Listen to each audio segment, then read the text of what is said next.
अब आ जाओ सबसे पहला मेथड हमारा सब्स्टिट्यूशन मेथड। देखो, दो मेथड पे बात करनी है, सब्स्टिट्यूशन मेथड और एलिमिनेशन मेथड।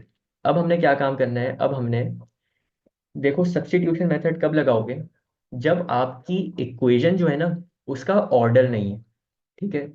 एलिमिनेशन मेथड कब लगाओगे, जब आपकी इक्वेशन का एक ऑर्डर गिवन है। अब ये ऑर्डर का क्या मतलब है, इसको जरा हम क्वेश्चन से समझते हैं। हमारे पास यहाँ पे क्वेश्चन है, question 3x + 5y is equal to 11, 2x is equal to 20 - 3y। अब अगर तुम नोट करो, 3x के नीचे 2x है, यानी जो वेरिएबल ऊपर है वही वेरिएबल नीचे है। अच्छा, फिर 5y के नीचे क्या है, 5y के नीचे 20 है। इसका मतलब है ये सवाल आपका आउट ऑफ ऑर्डर है। वेरिएबल के अगर नीचे सेम वेरिएबल है ना, और सारे मतलब अलाइन हुए हुए हैं, एक्स के नीचे एक्स है, वाई के नीचे वाई है, तो हम क्या करेंगे, फिर हम एलिमिनेशन मेथड लगाएंगे। लेकिन अगर आपका ऑर्डर आउट है, यानी कोई भी एक वेरिएबल ऐसा है या सारे वेरिएबल ही ऐसे हैं कि वो ऊपर नीचे अलाइन नहीं हुए हुए, तो फिर हम सब्स्टिट्यूशन मेथड लगाएंगे। ये लाजमी काम करना है, ठीक है। अगेन, अगर जहाँ पे सब्स्टिट्यूशन लगानी है वहाँ पे एलिमिनेशन लगा दोगे, या जहाँ पे एलिमिनेशन लगानी है वहाँ पे सब्स्टिट्यूशन लगा दोगे, आंसर सही आएगा। लेकिन टाइम ज़ाया होगा, और पेपर में टाइम ज़ाया करने का बिल्कुल आपके पास मौका नहीं होता है। ठीक है। तो अब जैसे इस क्वेश्चन का आपका ऑर्डर आउट है, तो हमें पता है कि यहाँ पे हमें क्या लगाना चाहिए, सब्स्टिट्यूशन मेथड। अब देखो सब्स्टिट्यूशन मेथड पहले मैं तुम लोगों को वर्बली समझा देता हूँ, फिर हमने ऊपर नोट्स लिखे हुए हैं उसको पढ़ लेंगे। सबसे पहले एक जो मेरा तरीका है पर्सनली, जो मुझे बहुत पसंद है, वो ये कि देखो दोनों इक्वेशंस में से ना कोई भी एक वेरिएबल पिक कर लो और उसको सब्जेक्ट बना लो। ठीक है। लेट से ये वाली इक्वेशन है हमारी, इसको नाम दे देते हैं इक्वेशन 1 का। इक्वेशन 1 मैं नीचे लिख रहा हूँ, इक्वेशन 1 है हमारी 3x + 5y is equal to 11। अब मैंने इसमें बनाना है सब्जेक्ट किसी एक वेरिएबल को। तो एक काम करते हैं, मुझे x पसंद आ रहा है, ठीक है। मैं क्या करूंगा, मैं x को सब्जेक्ट बना लूंगा। ठीक है। अगर तुम लोग को y पसंद आ रहा है, तुम लोग y को सब्जेक्ट बना सकते हो। सब्जेक्ट बनाने का मतलब क्या होता है, सब्जेक्ट बनाने का मतलब सबसे पहले होता है कि आपकी वैल्यू पॉजिटिव होनी चाहिए। ठीक है। दूसरा मतलब क्या है, दूसरी कंडीशन क्या है सब्जेक्ट की, कि आपकी टर्म न्यूमरेटर में होनी चाहिए, यानी आपका फ्रैक्शन ना बना हो, आपका जो वेरिएबल है वो ऊपर आ रहा हो फ्रैक्शन के। और थर्ड कंडीशन जो होती है सब्जेक्ट बनाने की, वो ये होती है कि आपकी जो टर्म है ना वो अकेली होनी चाहिए, उसको बिल्कुल अकेला कर देना है। ठीक है। अब इसका एक सीक्वेंस था, ठीक है। एक काम करते हैं, ये क्वेश्चन है, इसमें जरा एक्स को सब्जेक्ट बनाते हैं। तो 3x + 5y is equal to 11। हम क्या करेंगे, हमने एक्स को सब्जेक्ट बनाया ना, इस पे रियल लाइफ में तुम लोग इस ना उंगली रख लोगे, जिस तरह मैंने अभी ये हाइट हाइट करी है इसको। ठीक है। अब इसके अलावा इस टर्म के साथ जो भी ऐड सब्ट्रैक्ट डिवाइड हो रहा होगा ना, उसको तुम लोग दूसरी साइड पे भेजते हो, यानी ये +5y है, ये इधर जाके 11 के साथ -5y हो जाएगा। तो 3x is equal to 11 - 5y। ठीक। फिर सेकंड चीज, अब देखो x को सब्जेक्ट बनाना है, x पे तुमने इसमें उंगली रखी हुई होगी, क्या इस टर्म के साथ कोई और टर्म ऐड सब्ट्रैक्ट मल्टीप्लाई या डिवाइड हो रही है, तो देखो ऐड या सब्ट्रैक्ट तो नहीं हो रही, लेकिन मल्टीप्लाई हो रही है ना। आखिरी में हम मल्टीप्लाई होने वाली चीज को दूसरी साइड पे भेज देते हैं, यानी ये 3 दूसरी साइड पे जाके डिवाइड हो जाएगा। ठीक है। तो ये हो जाएगा x is equal to 11 - 5y divided by 3। या जरा मुझे तुम लोग चैट पे बताओ, ये जो अभी मैंने काम किया है, इसमें कोई गलती की है मैंने, या हर चीज सही की हुई है। सब रिस्पॉन्ड करना यार, नहीं तो ऐसे मजा नहीं आता।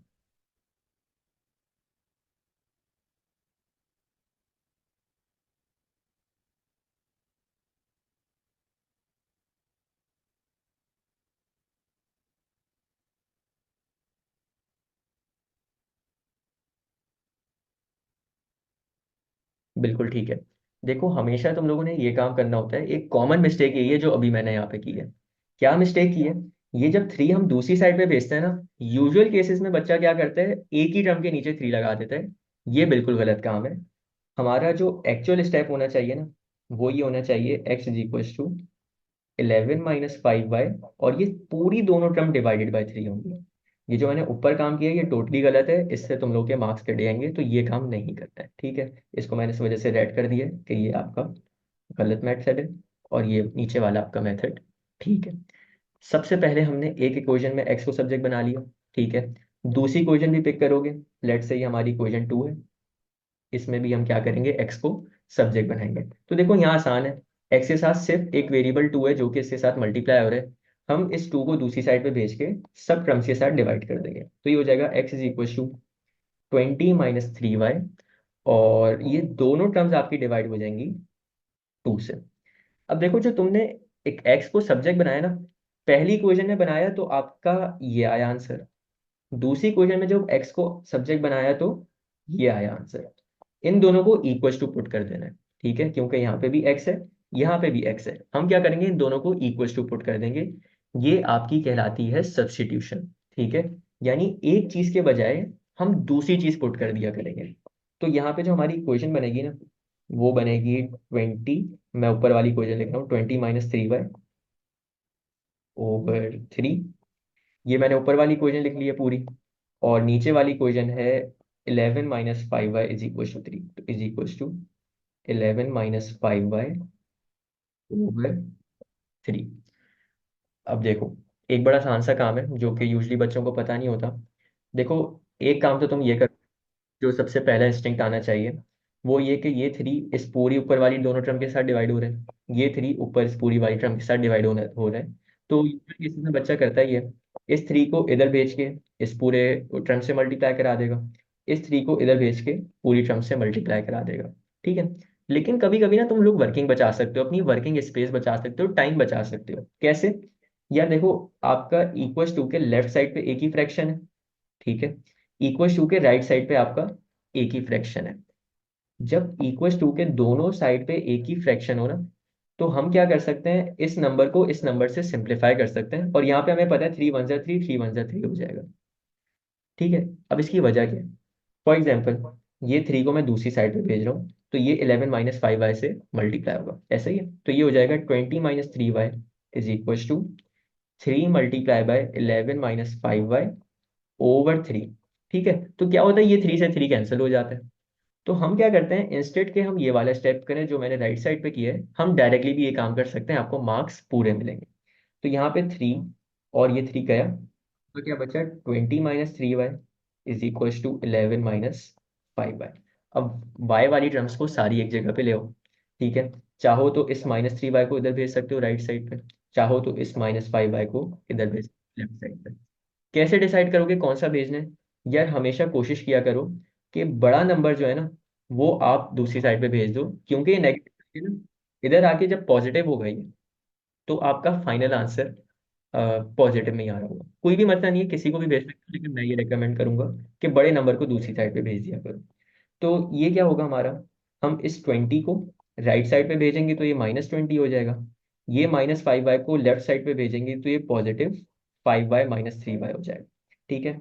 तो 5y - 3y = 11 - 20, ठीक है। 5y - 3y आपका 2y होता है, 11 - 20 आपका -9 होता है। और फिर जब y को सब्जेक्ट बनाओगे तो 2 उधर जाके 9 के साथ डिवाइड होगा, y = -9 डिवाइड, और इसका आंसर आ जाएगा -4.5, ठीक है।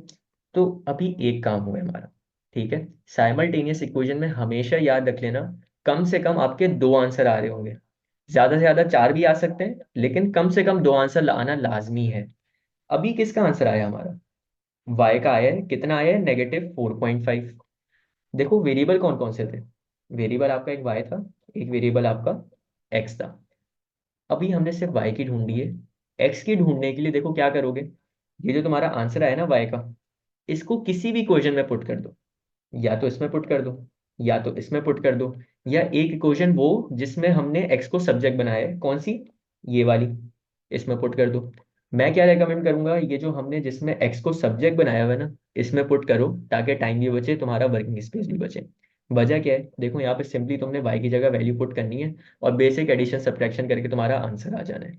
लेकिन अगर ऊपर वाली क्वेश्चन से पुट करोगे ना, तो फिर तुम्हें x को वापस सब्जेक्ट बनाना पड़ेगा, जो कि एक फजूल की वर्किंग है, टाइम वेस्ट करने वाली वर्किंग है। तो मैं ये वाली क्वेश्चन उठा रहा हूँ, इसमें मैं y की वैल्यू को सिंपली इनपुट कर दूंगा, कॉपी, चलो। तो ये था आपका x = मैं यहाँ पे y की जगह वैल्यू रिप्लेस कर रहा हूँ, कितनी थी, -4.5। तो देखो यहाँ पे अब ये काम तुम लोग चाहो तो कैलकुलेटर में कर लो, चाहो तो खुद कर लो। टाइम क्योंकि कम होता है तो मैं इस तरह की वर्किंग ज़्यादातर कैलकुलेटर में कर लेता हूँ। तो 20 - 3 × -4.5, ठीक है, और /2, तो इसका आंसर आ जाएगा एक्स का आपका 16.75। अब जाके ये हमारा काम खत्म हुआ है। हमेशा दो वैल्यूज आएंगी कम से कम साइमल्टेनियस इक्वेशन में, जो वेरिएबल्स हैं उन्हीं की वैल्यूज आती हैं। जैसे यहाँ पे दो वेरिएबल्स है एक्स और वाई, तो इस वजह से हमारा एक आंसर आया वाई का जो कि था -4.5, एक आंसर आया एक्स का जो कि आया 16.75। ठीक है, ये मेरा मेथड है। ठीक है, मैं क्या करता हूँ, दोनों इक्वेशन में एक एक वेरिएबल को पिक करके सब्जेक्ट बना देता हूँ और दोनों को इक्वल टू पुट कर देता हूँ। अभी हम एक और मेथड भी देखेंगे जो कि इससे थोड़ा सा डिफरेंट है, लेकिन वो भी तुम लोग कर सकते हो। अच्छा जी, एक और क्वेश्चन है। x + y = 29, 4x = 95 - 2y। दो इक्वेशन गिवन है हमें और देखो इनका ऑर्डर आउट है। x के नीचे x की वैल्यू नहीं है, y के नीचे y की वैल्यू नहीं है, तो हमें पता है यहाँ पे क्या लगाना चाहिए, साइमल्टेनियस इक्वेशन। एक काम करते हैं, x को सब्जेक्ट बना लेते हैं। तो ये जो आपकी ऊपर वाली इक्वेशन है, ये आपकी बन जाएगी x = 29 - y। ठीक है, हमने सिंपली ये प्लस वाई को दूसरी साइड पे भेज के सब्ट्रैक्ट कर दिया 29 से। और अगर इस इक्वेशन की बात करें तो इस इक्वेशन में हमारे पास x को सब्जेक्ट बनाना है, तो x के पास सिर्फ और सिर्फ 4 मल्टीप्लाई हो रहा है। तो ये आपकी जो नई इक्वेशन बनेगी वो बनेगी x = 95 - 2y/4। ठीक है, दो इक्वेशंस आ गई हैं, एक ये आई है और एक ये आई है, तो इन दोनों को इक्वल टू पुट कर देना है। यानी 29 - y = 95 - 2y/4। सिंपली हमने ये इक्वेशन को इस इक्वेशन के इक्वल टू पुट कर दिया। क्यों इक्वल टू पुट किया, क्योंकि यहाँ पे एक्स सब्जेक्ट बन गया था। ठीक है, अब सिंपली यार यहाँ पे देखो इसका डिनोमिनेटर एग्जिस्ट कुछ भी नहीं कर रहा, तो हमें पता है 1 होगा। तो हम क्या करेंगे, इस 4 को दूसरी साइड पे भेज के इस पूरी टर्म से मल्टीप्लाई करवा देंगे। ठीक है, तो ये आपका हो जाएगा 4 × -29 - 2y तो 4 × 29 का आंसर जो आता है वो आता है 116 - 4y = 95 - 2y। वाई को सब्जेक्ट बना लेते हैं। यहाँ पे देखो हमारी बड़ी वैल्यू वो -4y की है, और इसको जब हम दूसरी साइड पे भेजेंगे तो ये +4y हो जाएगा। और ये 95 पॉजिटिव है, इसको जब दूसरी साइड पे भेजेंगे तो ये -95 हो जाएगा। तो 116 - 95 = 4y - 2y। तो 116 - 95, इसका आपके पास आंसर आएगा 21। =4y - 2y का आपके पास आंसर आएगा 2y। y को जब सब्जेक्ट बनाओगे तो 21 के पास जाके 2 डिवाइड होगा, और इसका आंसर जो बनेगा वो बनेगा 10.5। ठीक है, अच्छा, y की वैल्यू ढूंढ ली है। अब क्या करना है, x की वैल्यू ढूंढनी है। x की वैल्यू के लिए देखो हमने जो इक्वेशन में x को सब्जेक्ट बनाया ना, एक ये इक्वेशन है, एक ये इक्वेशन है, कोई भी एक इक्वेशन पुट करके इसमें y की वैल्यू डाल दोगे। तो अगर यहाँ पे x = 29 - y है, मैं ये वाली इक्वेशन पुट कर रहा हूँ। x = 29, मैंने 99 लिख दिया, 1 मिनट। 29 - 2y, y की जगह वो वाली वैल्यू पुट कर दो। x = 29 - 2 और y की वैल्यू है 10.5। तो इसका जो आपका आंसर बनेगा वो आई थिंक बनना चाहिए 29 माइनस, इसका आंसर बनेगा आपका x का 8। ठीक है, तो ये चीज़ होती है। अब देखो बड़ी इंपॉर्टेंट चीज़ है इसका, आपका सीक्वेंस नोट करना।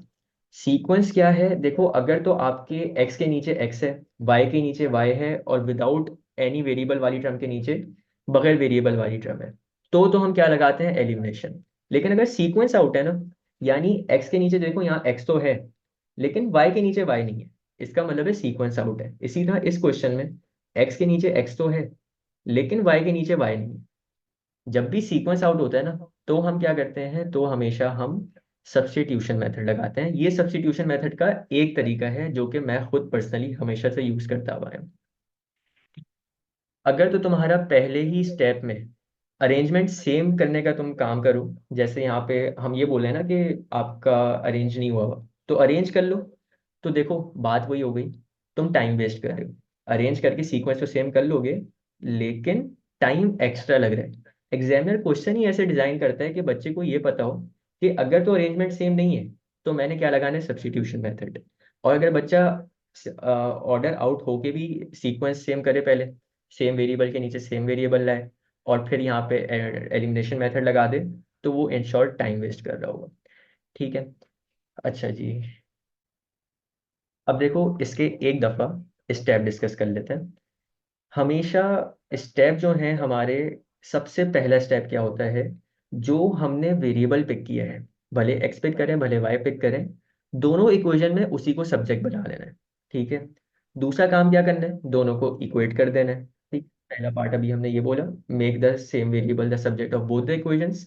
Second part is equate them to each other. और फिर सॉल्व करके जब तुम पूरा सब्जेक्ट वगैरह बना लोगे तो किसी एक वेरिएबल की वैल्यू आती है। ठीक है।